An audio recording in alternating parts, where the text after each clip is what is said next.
안녕하세요, 뷰티 언니 은정입니다. 샵에서 상담을 하다가 보면은 정말 자기 피부에 대해서 모르는 분들이 많더라고요. 오늘은 잘못된 피부 습관에 대해서 이야기를 해보겠습니다. 정말 때리는 것처럼 이렇게 자극을 많이 줘야지만 피부가 탄력이 생기고 훨씬 흡수력이 뛰어나다고 그렇게 바르신 분들이 있어요. 절대 아니에요. 적당하게 두들기는 거는 혈액순환에 도움이 되지만 지나친 거는 예민한 피부를 만들기도 하고요. 염증을 일으키기도 해요.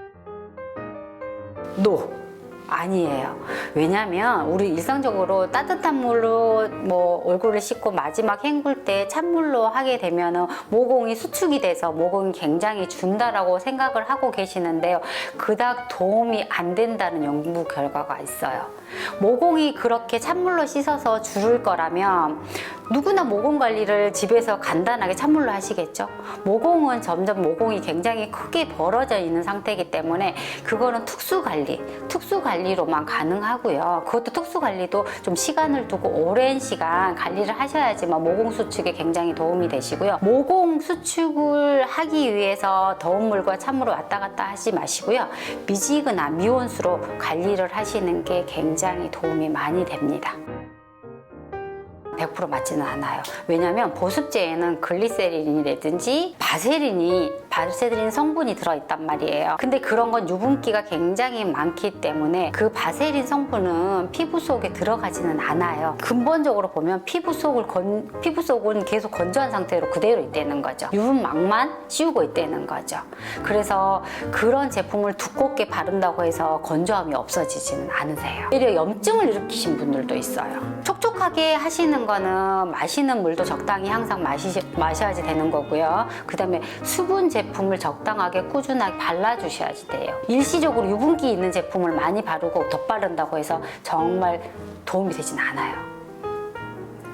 아니요. 목욕을 하고 난 다음에 20분 안에 물기가 있는 상태에서 보습제를 바르면 피부에 건조증을 막고 수분을 함유하고 있기 때문에 굉장히 촉촉해진다라는 그런 말들이 많이 있긴 했어요. 근데 최근에 연구 결과를 보면 그렇게 바른 거와 지난 다음에 바른 거와 별 차이가 없다는 연구 결과가 있어요. 그것보다는 제품을 평상시에 자주 발라주는 게 건조증이나 수분이 많이 들어서 촉촉한 피부를 만들 수 있어요.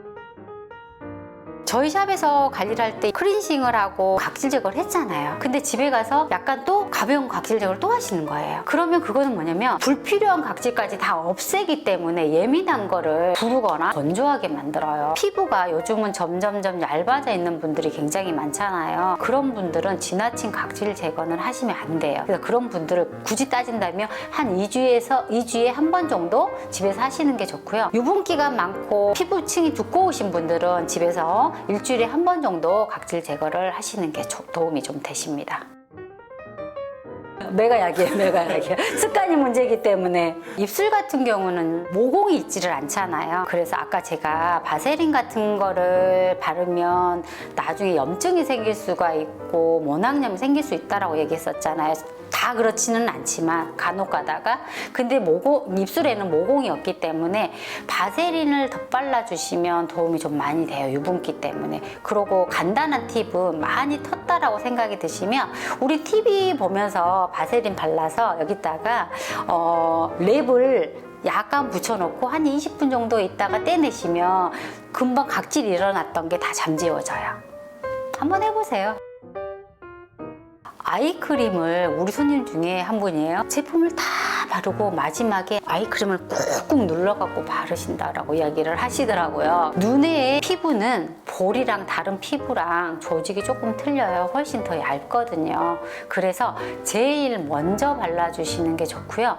너무 자극을 주는 것보다는 약간 살짝 힘을 뺀 상태에서 부드럽게 톡톡톡 이렇게 흡수시켜주는 것처럼 바르시는 게 도움이 되세요. 그러고 나중에 세럼 바르시고 크림 바르시는 게 도움이 되십니다. 끈적거림이 되게 싫다 보니까요. 단계를 다 무시하고 폼 클렌징으로 뽀도도독 씻는 거를 많이 해요. 그래서 막 빡빡 문지르시고 폼 클렌징 몇 번 거품 잔뜩 내가지고 막 얼굴 계속 자극되게 세안하신 분들이 꽤 많으신데요.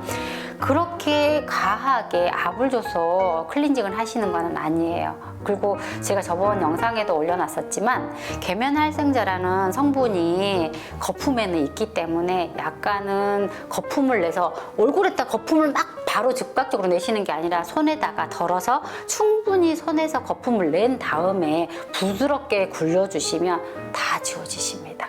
빡빡 문지르지 마세요. 그리고 얼굴에 직접 대고 얼굴에서 거품 내지 마세요.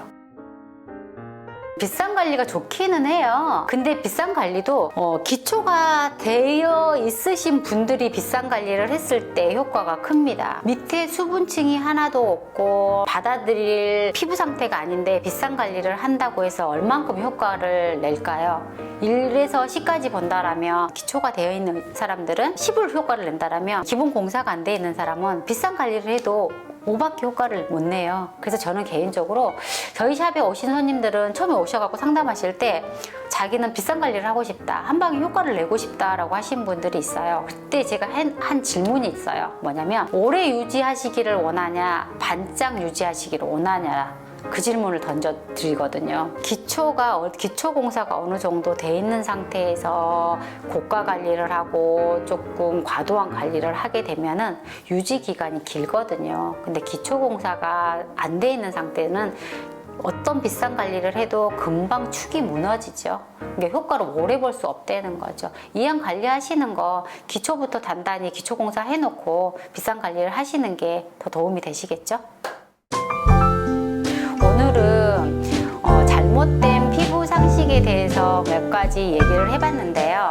언제든지 궁금하신 점이 또 있으시면 DM을 주시거나 상담 전화를 주시면 언제든지 답을 해드리겠습니다. 그 대신에 구독과 좋아요 꼭 눌러주세요.